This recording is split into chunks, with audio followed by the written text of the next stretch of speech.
గత ప్రభుత్వ హయాంలో ఏపీలో ఇసుక అక్రమ తవ్వకాలపై సుప్రీంకోర్టులో విచారణ జరిగింది. జగన్ హయాంలో ఇసుక కుంభకోణంలో సుప్రీంకోర్టులో కీలక పరిణామం చోటు చేసుకుంది. ఎన్జీటీ విధించిన 18 కోట్ల జరిమానా జేపీ వెంచర్స్ ఏఐ దాఖలు చేసింది. అయితే ఎన్జీటీ విధించిన జరిమానాలు తాము చెల్లించాల్సిన అవసరం లేదని సుప్రీంకోర్టులో జేపీ వెంచర్స్ వితండవాదనకు దిగింది. ఇసుక తవ్వకాలకు అనుమతులు తీసుకున్నది ప్రభుత్వం కాబట్టి తాము జరిమానా ఎందుకు చెల్లించాలని జేపీ వెంచర్స్ తరపు లాయర్లు వాదనలు వినిపించారు.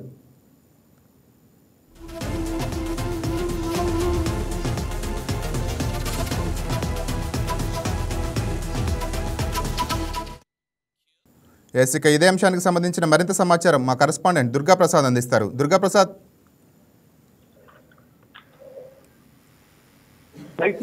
జేపీ వెంచర్స్ సంబంధించి సుప్రీంకోర్టులో కీలక పరిణామం చోటు చేసుకుంది. అయితే మొత్తానికి జయప్రకాష్ పవర్ వెంచర్స్ లిమిటెడ్ అనే కంపెనీ వైఎస్ఆర్ కాంగ్రెస్ పార్టీ అధికారంలో ఉన్నప్పుడు ఇసుక రీచ్ల వద్ద ఇసుక తవ్వకాలు జరిపేది. సో ఈ సంస్థ అప్పట్లో ప్రభుత్వం నుంచి అనుమతులు తీసుకుని ఇసుక తవ్వకాలు జరిపేది. అయితే అప్పట్లో పేరుకు మాత్రమే జేపీ వెంచర్స్ ఇసుక తవ్వకాలు జరిపేది, కానీ లోపలంతా కూడా వైఎస్ఆర్ పార్టీకి సంబంధించిన మంత్రులు కానీ అదేవిధంగా వాళ్ళ ఎమ్మెల్యేలు మాత్రం దీన్ని నడిపించేవారు. సో దీనికి సంబంధించి సుప్రీంకోర్టులో కేసు నడుస్తుంది. దాదాపు కొన్ని నెలల క్రితమే నేషనల్ గ్రీన్ ట్రిబ్యునల్ ఏదైతే జేపీ వెంచర్స్ కంపెనీ ఉందో దీనికి సంబంధించి 18 కోట్ల జరిమానా విధించింది. అంటే నదీ తీరాల్లో భారీ వాహనాలతో ఇసుకను తవ్వకూడదు, అది నేరము, ఎన్జిటి రూల్స్ ప్రకారము ఆ విధంగా చేసిందని చెప్పి 18 కోట్ల రూపాయలు జరిమానాగా విధించింది. అయితే అదే కేసును నడుస్తుంది. సుప్రీంకోర్టు కూడా సెప్టెంబర్ 3, 2025 2 వారాల్లోపు ఆలోచన తీర్పు ప్రకారం 2 వారాల్లోపు ఈ 18 కోట్ల రూపాయలు చెల్లించాలని కూడా సుప్రీంకోర్టు చెప్పింది. అయితే ఈ జేపీ వెంచర్స్ ఆ విధంగా చెల్లించకుండా తిరిగి మరొక పిటిషన్ అంటే మధ్యంతర దరఖాస్తు చేసుకుని ఎన్జిటికి తమ 18 కోట్ల రూపాయలు చెల్లించలేమని చెప్తుంది. ఎందుకంటే ఆ గవర్నమెంట్ ఎన్జిటి నుంచి అప్పట్లో అనుమతులు తీసుకుంది, గవర్నమెంట్ చెప్తేనే మేము చేసాం తప్ప మాకు ఎలాంటి సంబంధము లేదని చెప్పి జేపీ వెంచర్స్ సుప్రీంకోర్టులో ఇప్పుడు వాదిస్తున్న పరిస్థితి.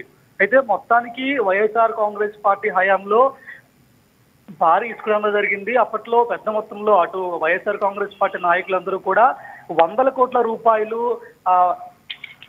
ఈ ఇసుక కుంభకోణంలో తీసుకున్నారంటే ఆశ్చర్యపోవాల్సిన అవసరం లేదు. ఏ విధంగా అంటే ఆ ఇసుక రీచుల్లో మొత్తం కూడా నగదు లావాదేవీలు మాత్రమే జరిగి ఎక్కడా కూడా ఆన్లైన్ అనేది చెల్లింపు ఉండేది కాదు. అదేవిధంగా ఇసుకకు సంబంధించి ఇసుక దోపి వేల కోట్లలో జరిగిందని కూడా చెప్పొచ్చు. సాధారణంగా ఒక టెండర్ పిలిచేటప్పుడు అన్ని కంపెనీలకు టెండర్లో పాల్గొనే అవకాశం ఉంటుంది, కానీ వైఎస్ఆర్ కాంగ్రెస్ పార్టీ హయాంలో ఇసుక తవ్వకాలకు సంబంధించి ముందుగా తాము ఏదైతే కంపెనీలు సెలెక్ట్ చేస్తాయో అవి మాత్రమే ఆ టెండర్ ప్రక్రియలో పాల్గొని వాటిలో కొన్ని మాత్రమే సెలెక్ట్ చేసి వాటికి టెండర్ అప్పగిస్తారు.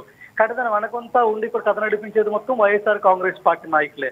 ప్రజెంట్ సుప్రీంకోర్టులో ఇసుక తవ్వకాలకు సంబంధించి కేసు నడుస్తుంది. గవర్నమెంట్ మారిన తర్వాత అక్రమాలన్నింటినీ కూడా బయటపెట్టి కేసులు వేస్తున్న సందర్భంగా అదంతా కూడా ఇప్పుడు సుప్రీంకోర్టు పరిధిలో ఉన్న అంశం. ఇప్పుడు దీనిపై ఎన్జిటి ప్రతినిధులు ఏమంటున్నారు?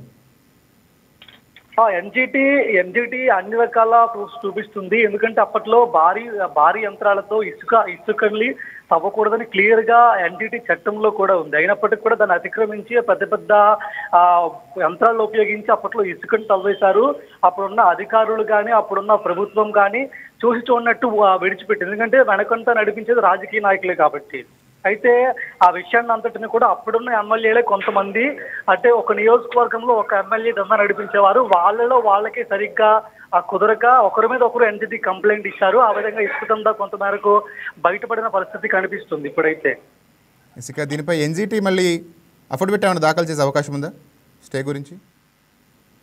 ఖచ్చితంగా దాఖలు చేస్తుంది. ఎందుకంటే అన్ని రకాల ఆధారాలు సేకరించి ఎన్జిటి ఈ రకమైన సుప్రీంకోర్టులో ఇలాంటి తీర్పు వచ్చింది. అయినప్పటికీ కూడా జేపీ వెంచర్స్ దాన్ని చెల్లించకుండా వ్యతిరేకంగా మధ్యంతర దరఖాస్తు చేసుకుంటూ సుప్రీంకోర్టులో మరోసారి వాదనలు వినిపించడానికి ముందుకెళ్తున్న నేపథ్యంలో ఎన్జిటి కూడా ఈ కేసుకు సంబంధించి ముందుకెళ్లే అవకాశం కనిపిస్తుంది.